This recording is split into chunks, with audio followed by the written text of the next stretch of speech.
এবারে কালীপুর মাচণ্ডীতলা দুর্গোৎসব কমিটির পুজোর থিম হলো নারী শক্তি।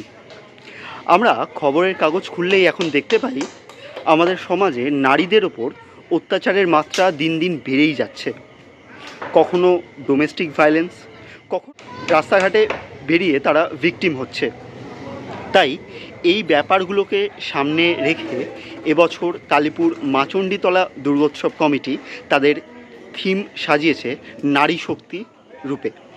আসুন দেখে নিই নারী শক্তি থিমটিকে তারা ঠিক কীভাবে ফুটিয়ে তুলেছে। আমরা কালীপুর মাচণ্ডীতলার দুজন সদস্যকে আমাদের সঙ্গে পেয়ে গিয়েছি।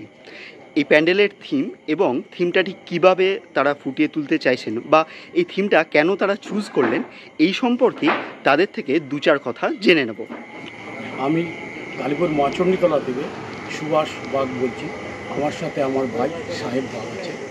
আমাদের এবছরে 26তম দুর্গা পূজা কালীপুর মাচণ্ডীতলায় প্রতিষ্ঠিত করেছে। এবছরে থিম আমাদের নারী শক্তি। নারী শক্তির ভাবনা আমাদের কমিটির মধ্যে এসেছে এই কারণে আমরা দেখছি দেশ জুড়ে যেভাবে বিভিন্ন রাজ্যে নারীর উপর অত্যাচার হচ্ছে, নারীকে নির্যাতন করা হচ্ছে, সেই ভাবনা আমাদের ভাবিয়ে তুলেছে। সেই কারণেই আমরা কমিটিতে বসে সিদ্ধান্ত নিচ্ছি এবারে নারী শক্তি থিমটা করি এবং নারীকে সমাজকে বোঝাতে চাই যে নারী শক্তি মণ্ডপের মাধ্যমে আমরা প্রচারের আলোয় নিয়ে আসবো যে নারীর ঐক্যবদ্ধ দরকার, নারীকে কিভাবে সুরক্ষা দিতে হবে সেই প্রচার আমরা মণ্ডপের মধ্যে দিয়ে তুলে ধরতে চাই সমাজের মধ্যে। এবং আমাদের প্রত্যেকটি ছেলে প্রচুর পরিশ্রম করছে এবং দিনরাত পরিশ্রম করছে। পরিশ্রম করে আজকে এই জায়গায় এসে পৌঁছেছে এবং সাহেব বাগ, বিনয় বাগ, অনির্বাণ সেনগুপ্ত, রাজকুমার বাগ, অনির্বাণ সেনগুপ্ত, বিনয় বাগ, নারায়ণ দাস, দীপক সেনগুপ্ত, এরা প্রচুর পরিশ্রম করছে। এদের পরিশ্রম করছে গ্রামে ছোটো ছোটো শিশু বাচ্চা যাতে আনন্দ পায়। সেই কারণেই এই পুজোকে কেন্দ্র করেই আমাদের সৃষ্টি হয়েছিল 1999 সালে। আমি কালীপুর মাচণ্ডীতলা থেকে সুভাষ বাগ। আমি সৌরভ বাগ, আমি কালীপুর মাচণ্ডীতলা দুর্গাপূজা কমিটির একজন সদস্য। তো এবারে আমাদের 26তম বর্ষ, 25তম বর্ষের সাফল্যকে পাথেয় করে আমরা এবারের থিম করেছি নারী শক্তি। আমরা দেখতে পাচ্ছি বিভিন্ন জায়গায় যে নারীদের প্রতি এত যে অত্যাচার হচ্ছে এবং সেই নারীরা যে কীভাবে নিজেরা কি করে তাদের ডিফেন্সে নিজেরা কি করে সেলফ ডিফেন্স তৈরি করতে পারে, সেই জন্য আমরা একটা থিম আমরা তুলে ধরছি সবার মধ্যে।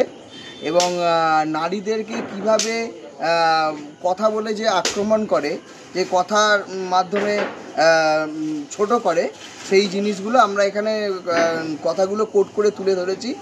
এবং যাই হোক, আপনারা দেখতে আসবেন আমাদের, এটা আমরা আশা রাখলাম আমাদের 26তম বর্ষ এভাবেই সাফল্য পাক। কাছে অনুরোধ, আমাদের মণ্ডপটি আগামী ষষ্ঠী থেকে আপনারা সবাই মিলে আসতে পারবেন এবং উপভোগ করতে পারবেন আমাদের এই নারী শক্তির থিমটা।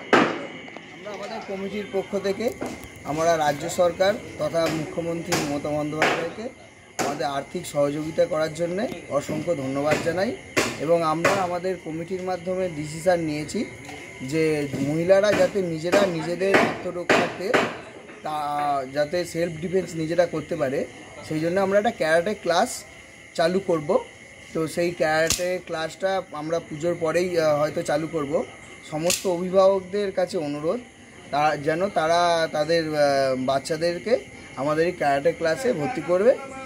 এটা আমরা সমস্ত দর্শক মণ্ডলী এবং আপনার মাধ্যমে আমরা অনুরোধ করি।